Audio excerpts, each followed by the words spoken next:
like most of the speakers, I'm a biochemist originally, it seems. I then did some molecular genetics, then I became a patent attorney, I trained and qualified in private practice. I realised that wasn't enough. I went and worked for GSK in-house on vaccines and biologics for 5 or 6 years, and I've been back in private practice for 10 years. And I'm not a lawyer, I'm a patent attorney, and I patent a lot of stuff in the biotech and pharma space. This is what we're going to cover, what I've been asked to cover, and I'm going to cover a few more things as well. What kinds of IP protection are there? When should you be filing for IP? I like the bit at the bottom, I hadn't noticed that. This is the title, so you may have to ignore that. What you should be thinking about in terms of IP during this process. And as you heard, don't scare you. And I'm only going to scare you with one thing, and I'm going to say it a lot. So we'll come on to that. You will all have heard of patents, and we'll look at those in a bit more detail. Patents are all about the inventive concept, the idea that you have solving a technical problem. But there are a wider range of IP rights available to you, and you've probably heard of those as well. So trademarks, that's your badge of origin, distinguishing your goods from others. You have copyright, so if I write a book, I've expressed my idea. As soon as I write that book, I have a copyright in that. I own the expression of that idea. I don't have to apply for it, it automatically exists. I can also protect the way that something looks, because I've put some thought into design. And if you go and talk to the Design Institute in London, they'll tell you that people who actively employ designers in making their products will make 10 to 15% more money than those who don't. So thinking about how you design your products is kind of interesting. You may also decide not to tell anyone about what you're doing and keep it quiet. And sometimes if you can't patent it, then shut up about it, keep it to yourself. You may have a commercial advantage. You may find that operating at 37.3 degrees is actually a little bit better than operating at 37 degrees. It gives you just enough of a margin to beat everyone else. It may not be patentable, but it's giving you an improvement. Those things accumulate. So there are IP strategies based around confidential information. And then there are some fancy things that you can do around certain specific IP rights, extending your patent term, looking at medical indications that aren't well covered. And those will also give you other forms of exclusivity. So there's a whole suite of stuff that you can think about. Okay, so we have the same technology problem, but we'll work around that. So a patent critically does not, it gives you the right to exclude someone else. It does not give you the right to necessarily do what you've patented. That's really important, so I'm going to say that again. If I patent something, that means that I can stop you doing it. But it might be that you have a patent that covers what I want to do, and so you can stop me doing it. So this is a really important concept. I can protect what I do, but that still isn't the same thing as, can I go into the market and sell my product? A patent application, if it's granted, will last you for 20 years. You will have a monopoly position for 20 years. That, in the pharma space, as you heard, may actually only be 10 years by the time you've got your product through to approval. It's quite interesting that in the digital health space, people are looking to get those products through faster. They're not quite so worried about safety, because they're not ingested products, for example. And so the timelines and the value will be different. You will see these logos appear on bits of paper in front of you. I picked one up from my desk at lunchtime. This is it. You'll see lots of patent applications. This one is called Breeding, Production, Processing and Use of Specialty Cannabis, which is a patent application that I'm currently dealing with. I'm not kidding. Apparently in the background it says, the use of cannabis for social and medicinal purposes has been known for almost all of humanity's recorded history. Cannabis is most commonly administered via inhalation. These things are very interesting because they tell you stuff about what's going on. Patent applications publish a year and a half after they're filed, generally. And this is going to tell me about who the inventors are, which company it is, what their technology is, when it was filed, so I can work out how far everyone else is through their process. It's not going to tell you what someone's product necessarily is, but you might be able to make a pretty good guess. So patent applications, as a source of technical and commercial competitive information, are very handy.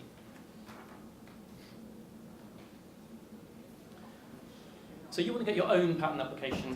Very simplistically, it needs to be new. You can't patent something that's been done before. Now, the consequence of that is that if you go and tell everyone about what you've done, and then you file a patent application, what you've said to everyone means that it's not new anymore. There are some exceptions. Some countries give you grace periods. The US, maybe you have a year. But in Europe, if I were to stand here and tell you about my fantastic idea, and then tomorrow I try and file a patent application, unfortunately, I've told you all about it, and it's no longer new. So the thing I'm going to scare you about is please don't tell everyone about your idea unless there's some form of confidentiality. So you really need to think hard about that. Don't just go and blurt it out, because you see so often people struggling to get their patents granted, and the problem is that the stuff they have to overcome is all of their own publications. So think very hard about that. If it is new, it has to be non-obvious. So I've got something that's different from what's been done before, but it might be blindingly obvious. And the final point is that when I write this is a 200-page document, which is why I didn't bring it all. And it has a lot of information about how I make this invention work. And the reason for that is that a patent is this balance, it's a deal between you and the government. The government says, I'll give you 20 years, but at the end of that 20 years, everyone else can do that invention. And of course, the only way they can do it is by you telling them how to do it in your patent application. So what you can't do is file a patent application and miss out a little special feature that you thought you'd keep for yourself so that no one else can repeat it. Because if you do that, the patent will be found to be insufficient. It's not, you haven't given sufficient detail to fulfill your part of that bargain, and your patent will be knocked out. That's pretty pertinent for me, I have to say at the moment, because a client I work with in Cambridge, UK, called Kymab, they're a mass genetics company. They were sued recently by a US pharma company, and the decision came out this week, and the decision said that the patents they were sued under were novel, they were inventive, they were infringed, and they were entirely insufficient. At the time they filed them, they didn't tell you how to do it. Interestingly, they hadn't actually done any experimental work. So you've got to get that level of disclosure right when you write something. So when you see a patent attorney, they're going to ask you how you do it. And you should think carefully about not hiding away that secret thing. Not excluded subject matter. There are some things you can't protect. Recently, Hillary, who's at the back, and I were at the patent office arguing about patentability of an improved IVF method. And the patent office said, well, that's immoral. It's immoral and you can't have a patent on it because things that are immoral are not patentable in Europe. And we had to have an argument with them around why using an embryo in an IVF process was not an industrial or a commercial use of something that was immoral. So there are things that are excluded. And finally, a patent is not, you don't get a world patent, you'll get a UK patent, you'll get a Chinese patent. These things are national, or in some cases, there will be a pan-European patent at some point, but there are national rights and there's national law connected with each of them. Okay, so I invent a new teddy bear. It's pink, and all the other teddy bears that are out there are brown. Okay? And I file my patent application and I write, I say my monopoly, what I want a monopoly on pink teddy bears. And the patent office has a look at it and says, well, okay, brown teddy bears are known, so you are formally new. You're novel, fine, but you're not inventive, are you? Because all you've done is you've changed the colour. And I say, but my teddy bear changes from blue to pink, depending on the room temperature. Okay? If it's cold, it'll go blue, and so a concerned parent can see that the room's too cold. Well, that's more interesting, that's inventive. But I don't say anything about how that colour change works. That means my patent's insufficient because I haven't told you how to reproduce it. I need to tell you about the special fibre that is temperature sensitive that changes colour. So those are the kinds of things, if you think about that, novel, inventive and sufficient, that's what we spend our lives thinking about and doing. The thing that distinguishes me from them is that I have to write there's so much to say there, but I have to write a definition of the monopoly that you want, and I have to write it in a single sentence. And this is the shortest one that I've had to deal with. So this is, if you turn to the back of a patent, you will see something called a claim. And that claim is, this is the claim I'm making. This is my invention, this is my monopoly position. So microfiltered coconut milk. So the idea here was that coconut milk goes off and tastes bad. If you heat treat it, it sterilises it, but it loses all the flavour. And in short, someone discovered that if you microfilter, then you keep the flavour and make it sterile. And that was it. Microfiltered coconut milk was the shortest claim that I've got granted. You can argue about what microfiltered means, but that's what you're looking at. You're looking at the back of a patent to try and work out, I can't do that anymore. I can't do microfiltered coconut milk because someone else has stopped me doing that. And on this case, I got a call from a Caribbean radio station in the south of London saying, can you come on and do an interview because it's outrageous that you are protecting coconut milk. And I said, well, I'm not. I'm not coming on. I'm not that stupid. But also, because that is on a hiding to nothing. But I'm not protecting coconut milk. I'm protecting microfiltered coconut milk, and that hasn't been done before. So that's a very simple example. If you want to have some fun, go home, get one of those corkscrews with the lever arms and the screw thing, and try and write that as a description in one sentence. Sometimes that's not so easy. Actually, it's a lot easier, I think, in biology and chemistry to describe these things. Some of the mechanical stuff is really tough. Okay, so you can use all of this stuff together. You can use, you may want to develop a brand, but actually if you're going to flog your product to GSK, and GSK is going to sell it under its house brand, you don't really care about trademarks at all. But if you want to get some trademark protection, you do that nationally. Design protection is great because it's really cheap and it's quick. So we had a situation where, do you remember those toy helicopters, the little remote control polystyrene ones? We had design protection very fast. So pre-Christmas, we were able to enforce the design registration against people who were trying to import because the patent was slower and followed later. So the patent then came when the design, in fact, when we had an issue with the design, but the patent was granted at that point, and the whole thing fitted together. So we used multiple forms of IP to keep people off the market. Copyright, as I've said, exists automatically. Confidential information, keep your stuff secret.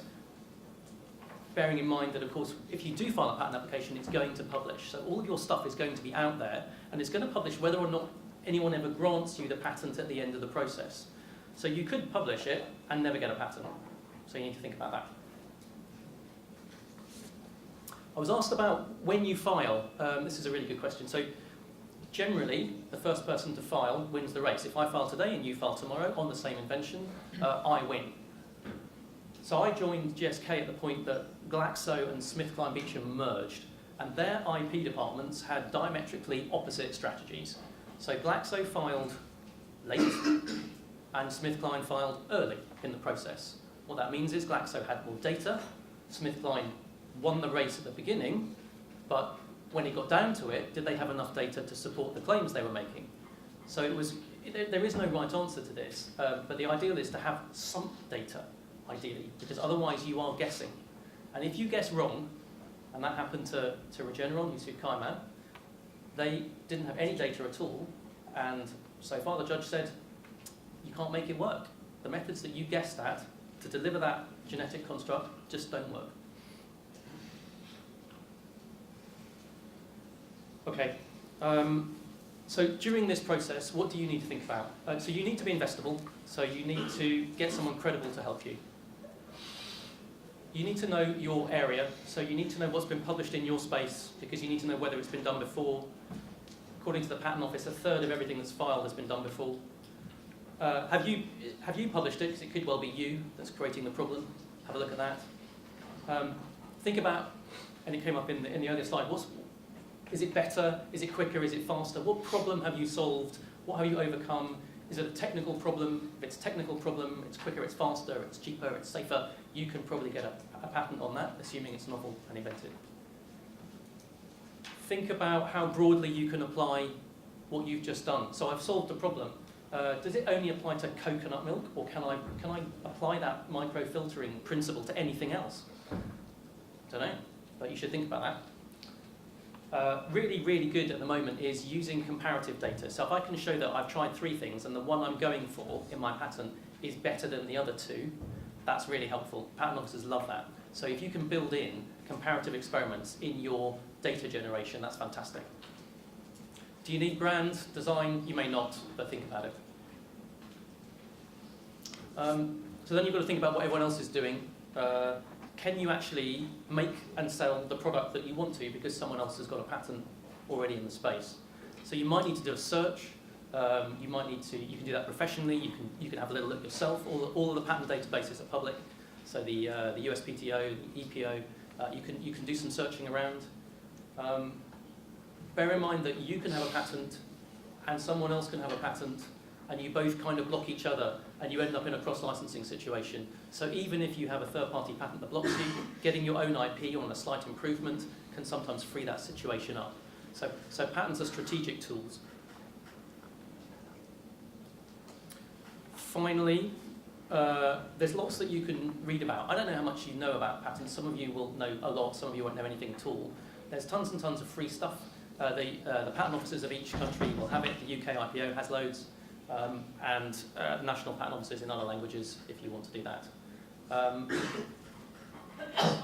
When I was in GSK, I was very impressed by the fact that the scientists wanted to get the best product that they could get.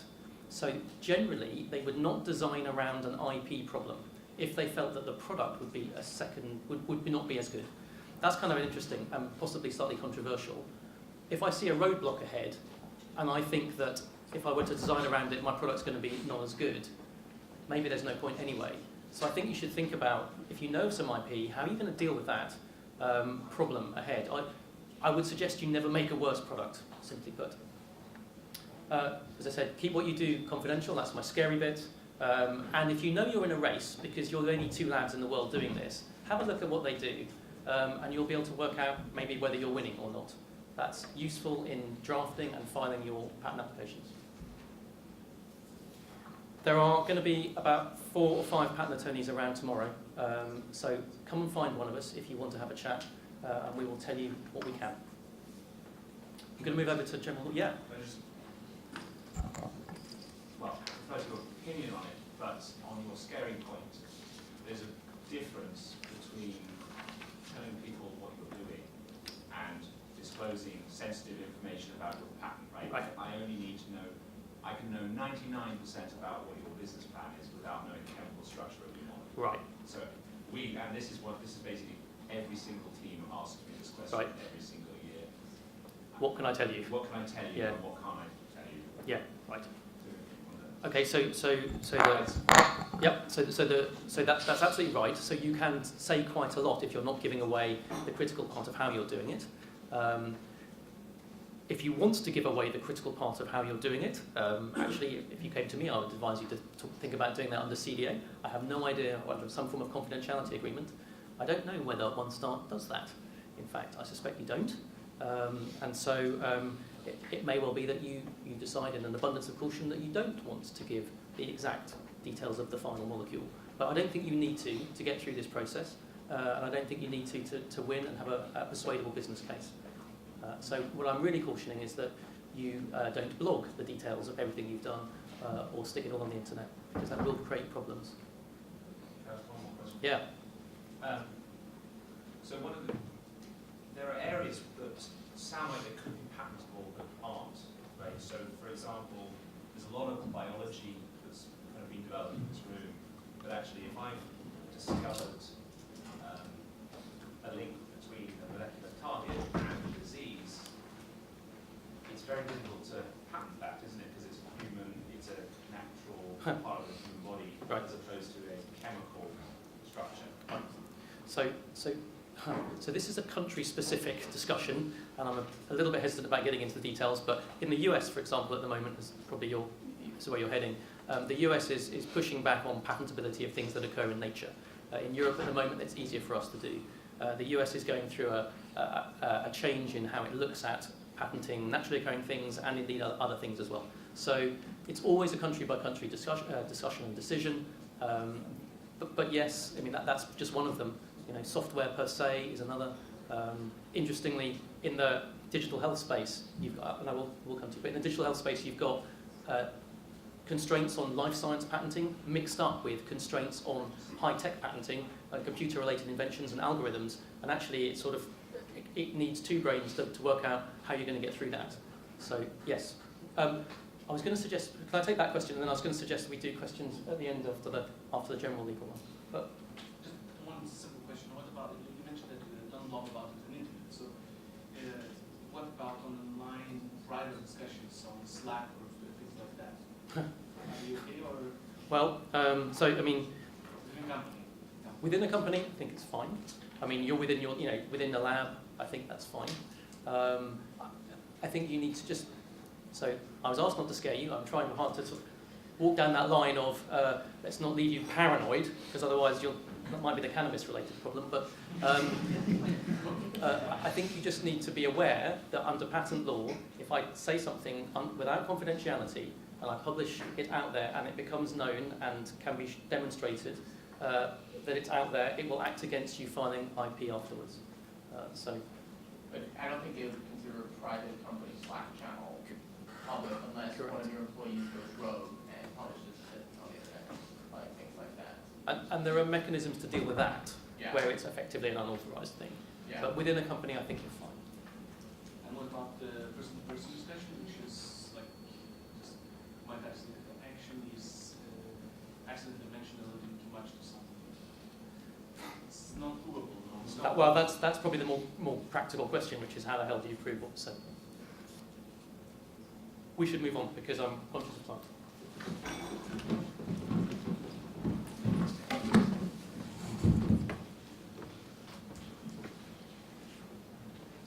Good evening, I'm Niall McAllister. I'm a corporate partner at Allswine. This final session is the pure hardcore legal bit. I'll do the first 10 minutes, but we can only give you 10 minutes from each of Stephen and me because otherwise it's dangerous. He'll come through and talk through the intellectual property, not the patent side of it that Rob has done, but the commercialization and the contractual side of it that you'll need to know about in the company as well. So first up, we're going to talk about company structures, or ownership structures perhaps is a better way of putting it. The structures I've put on the left-hand side of the slide are legal entities or legal structures in the UK. They're not going to be the same in every country, and I know a lot of you have come from other jurisdictions in Europe and beyond, so it won't necessarily be exactly the same where you are, but broadly speaking, you will have equivalent legal structures in your countries. And in practice, really most of this is irrelevant to what you're going to set up. Some of you, if you're going to set up an advisory type of a business, may want a limited liability partnership. And that's the sort of structure in the UK that lawyers and accountants and other advisors like to use because it's quite a tax efficient structure for them. But that's not really relevant to anything else that you're doing. What you're going to want to do is set up a private limited company. And the private limited company, frankly, is one of humankind's greatest inventions, although no one ever really thinks about it as such. Because the Industrial Revolution was very clever, and the scientists were pretty clever, and okay, give them their due. They did quite a lot of work in the Industrial Revolution, but they couldn't have raised money and they couldn't have made anything of their science without limited liability companies. So a limited company has a separate legal personality. There's a fiction that it's a person. Legally, it's a person. It can own property. It can sue, and it can be sued. So you have to assume that it is a separate person. And the best thing about this is that it confers limited liability on its owners. So if I wanted to set up a business myself, if something happened in that business and I was sued, I could go bankrupt if I didn't have enough money to pay out for it. If I set up a company and that company does something wrong, I know that the maximum amount of liability I will have is whatever money I contributed to it or whatever I paid to buy the shares that were transferred to me or issued to me in that company. So as a result of that, people like Matt and Alan, they're happy to give money to companies because they know that it's not going to come back to them. So that's great. It's also great because it's a way of creating capital value so that whenever the company and its products are valuable, you can sell them and make profits. The company can be sold and the investor can make a big capital return that will be many times the profit it makes in any 1 year. So it's a very, very effective structure to enable people to put money into ideas, develop them, create products. And that has happened since the railroads were created in the 1800s all the way through to today. So for you, the private limited company is going to be the best structure. Eventually, we talked about IPOs earlier. When you come to IPO, you have to be a public limited company, and that is a slightly more heavily regulated entity, and it is effective only really valuable to you when you go onto public markets. You can be privately held, PLC, public limited company, but it's not really a particularly useful thing for you to do. And the best thing in the UK about private companies is that you can set them up yourself. We can set them up for you, or you can go to company formation agents and we'll charge you hundreds of pounds for the privilege, because it does take time, and time is money. But you can go and do it online at Companies House in the UK, and the charge from Companies House is £15. So there you are, £15 for one of the world's greatest inventions. That's not a bad thing. So, Matt talked earlier about founders' agreements, and we talked about setting up companies, and there's a sort of trade-off between when is the best time to set a company up, and do you have to have set up a company to have a founders' agreement. I think, as a general rule for setting up a company, until you actually have IP, there probably isn't a lot of point setting a company up. The only caveat I would say to that is that quite often free money, grants and so on and so forth, can be made available, but only if you have a company to make the grant application. So you may actually set up a company just for the purposes of getting grants and free money in to help you develop what you're doing.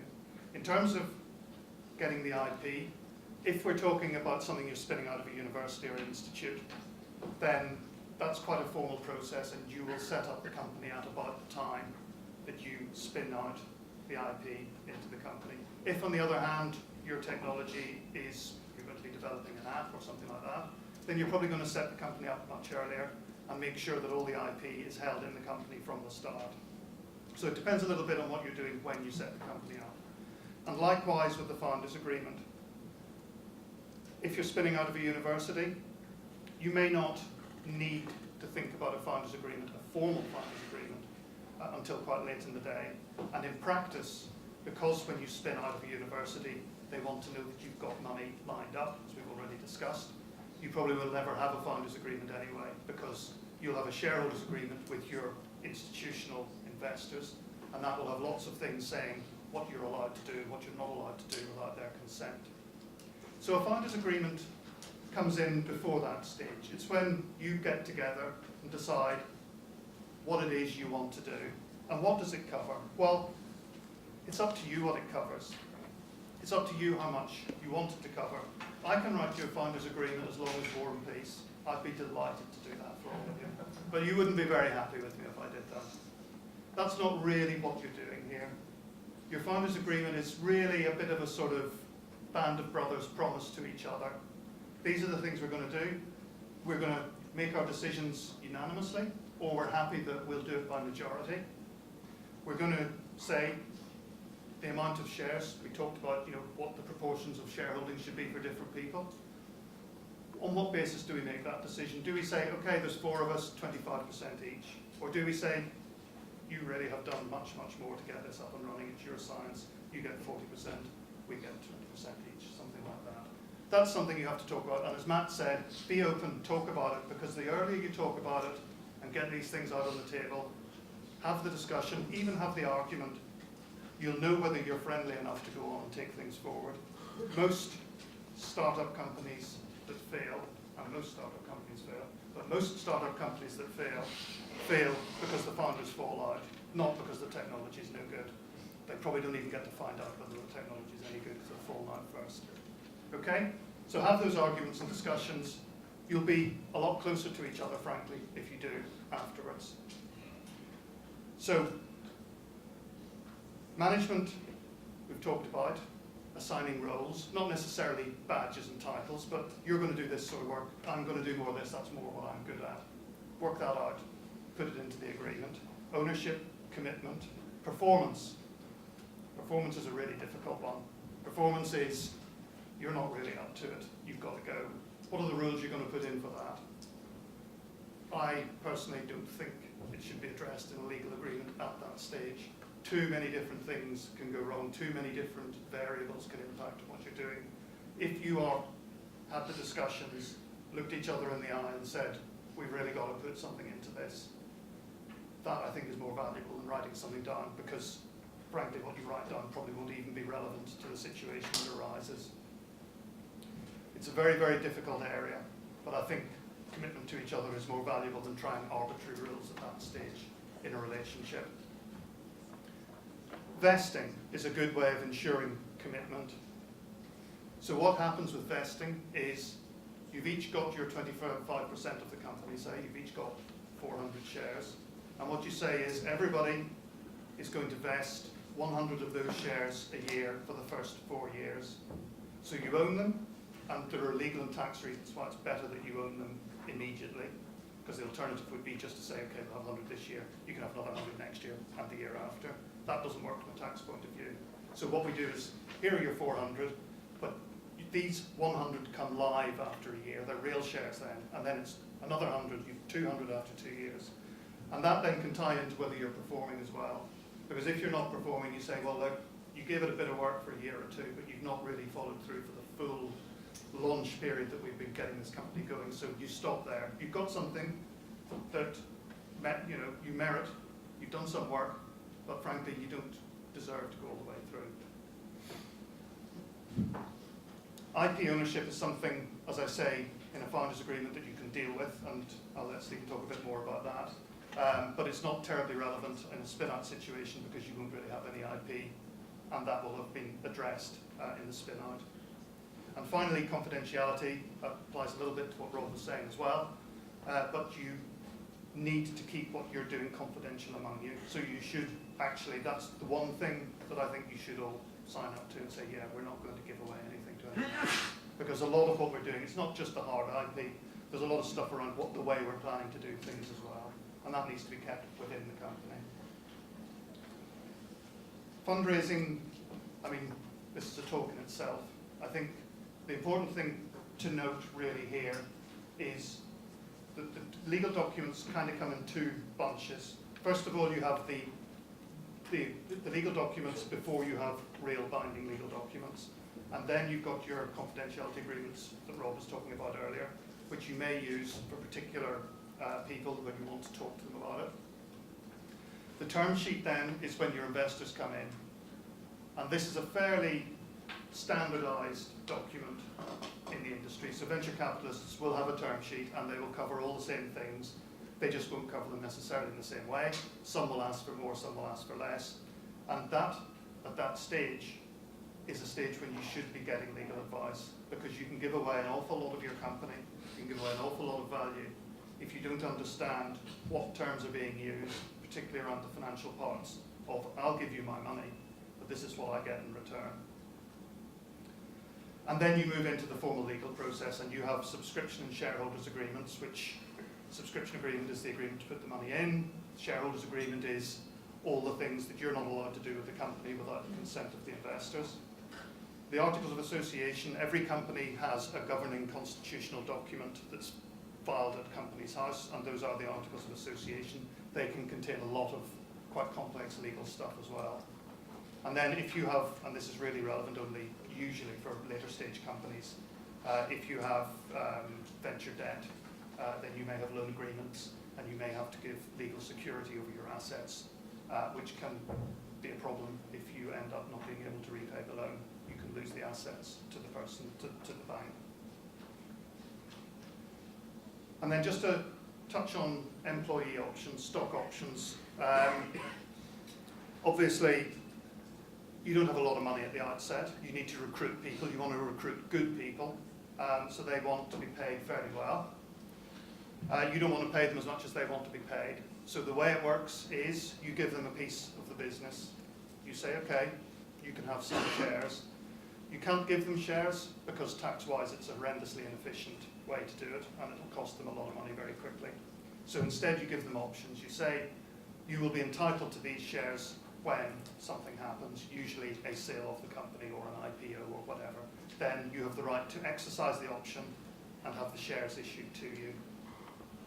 You do that because if you exercise the option before there is an exit, an IPO or a sale, you don't have the money to pay for them usually. So it's much, much better to tie it in, and that's how the the share option schemes tend to work.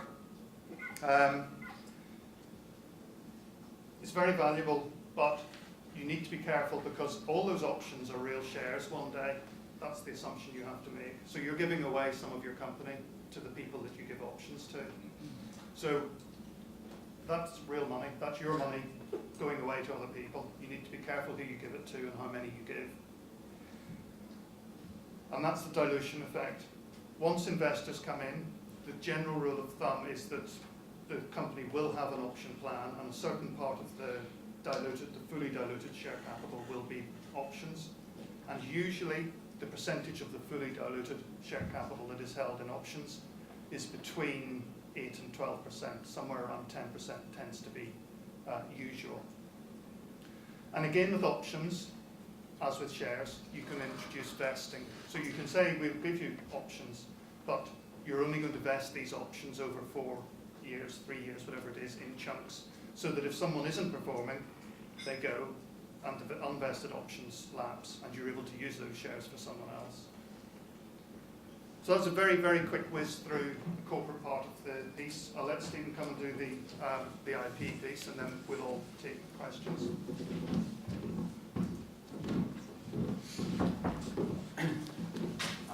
Hello, I'm Stephen Rees. I'm an intellectual property lawyer.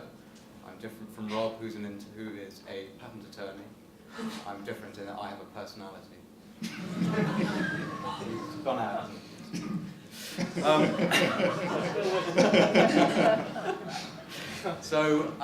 Whilst Rob gives you the legal tools to make money, I make you the money. And you'll be pleased to know that I'm not paid by the word, so I will be quick. So I'm going to start, first of all, a little bit about confidentiality. And I'm just a bit more relaxed about confidentiality. And maybe I'm giving a little bit away about my youth, but I think of it a little bit like a date. So on your first date, you don't quite tell the person everything about you. You keep some information back, but you give enough just to entice them to come for that second date, possibly that third date.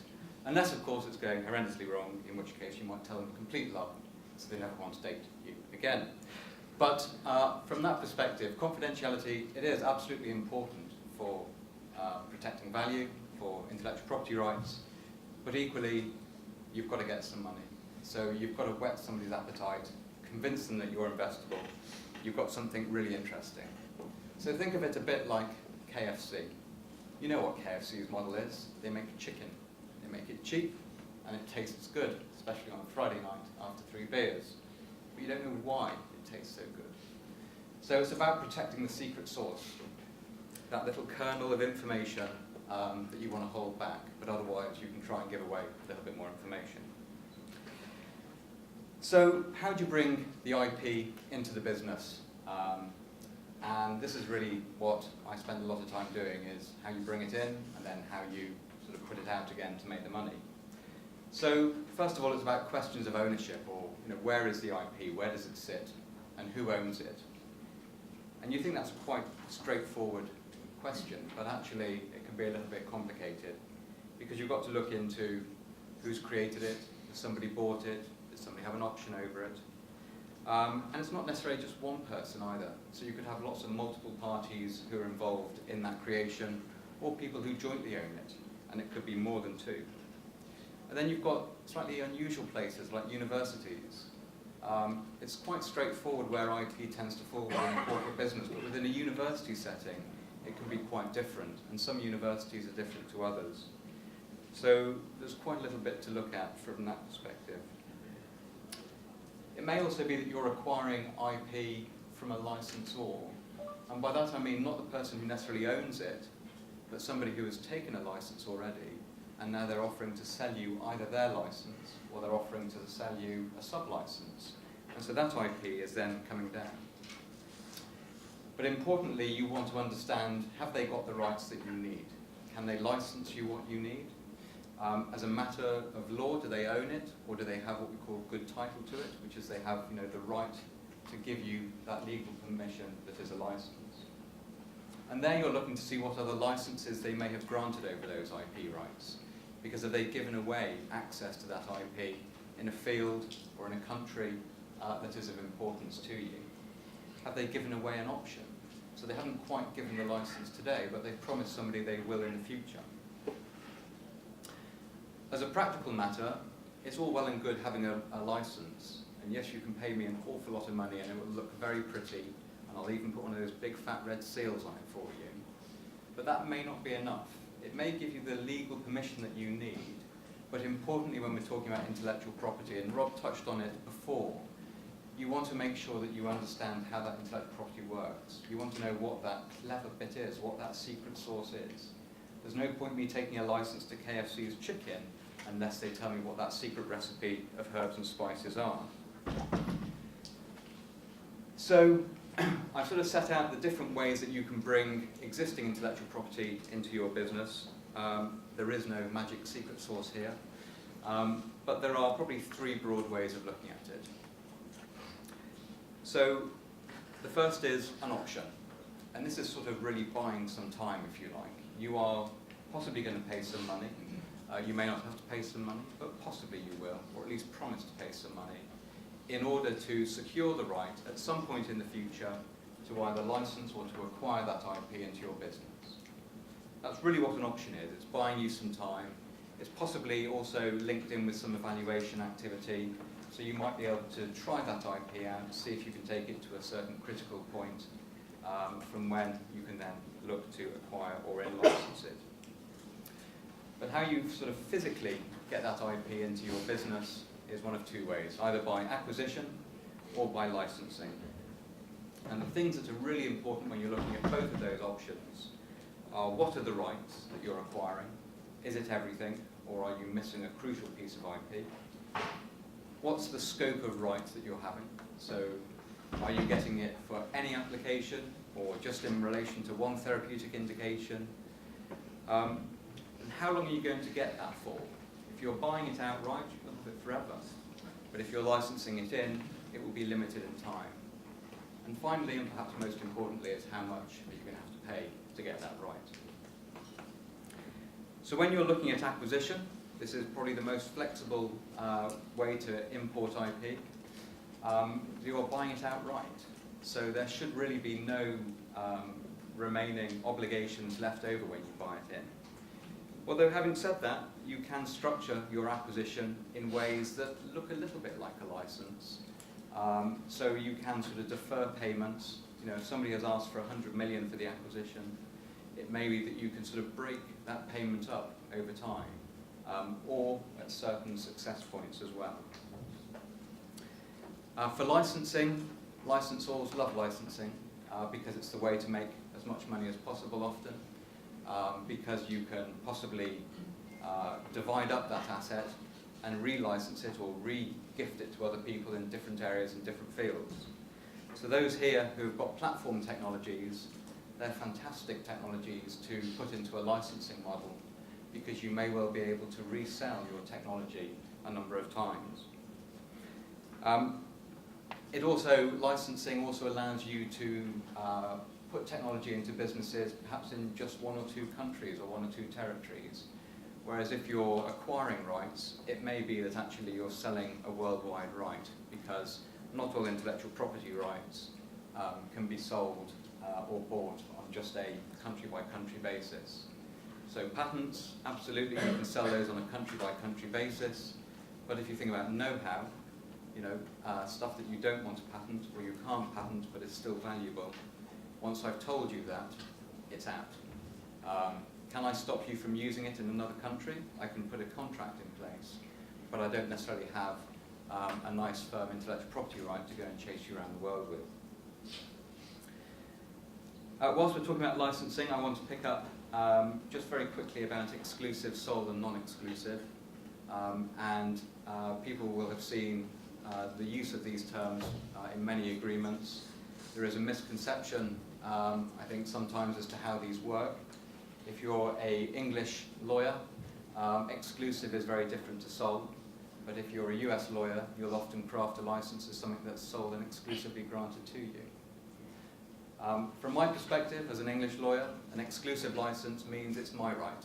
If I have that license, only I can work that technology. even the person who's given me the license can't work it. That's what exclusive is.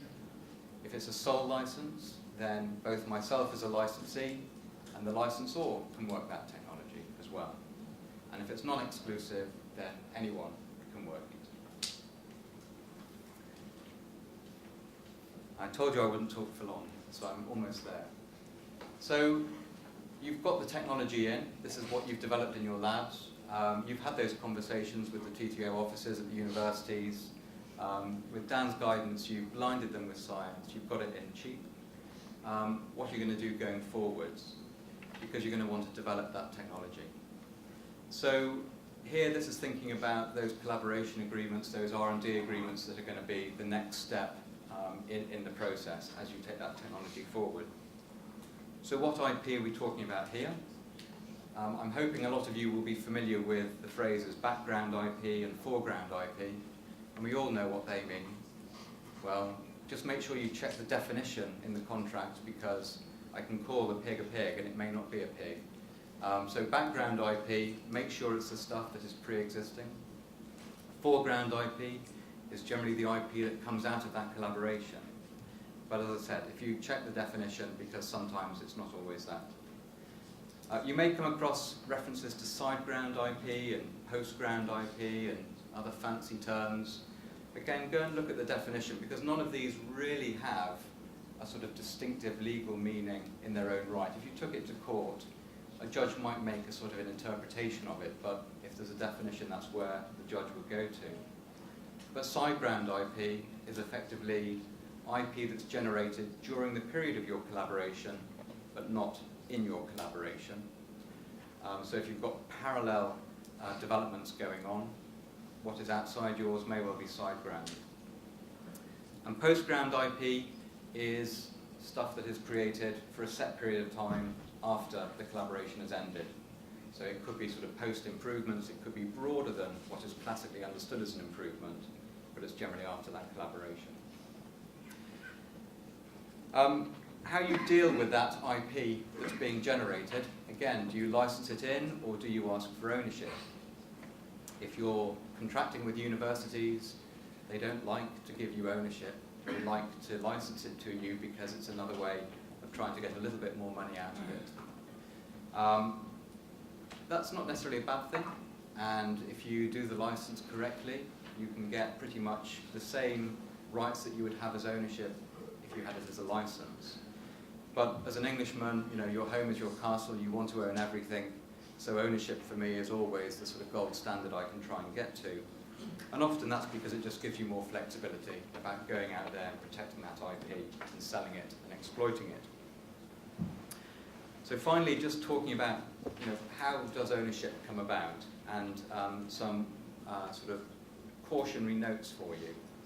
So the general concept is that the person who creates or devises the IP, the invention, put writing down on paper to generate the copyright, they will be the owner of that IP.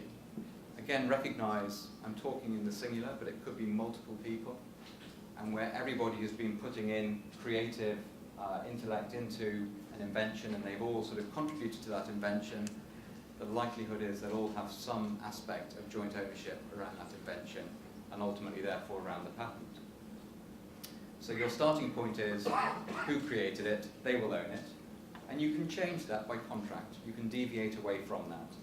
So I can engage Niall to do some development work for me, and in our contract I will say that I will own it.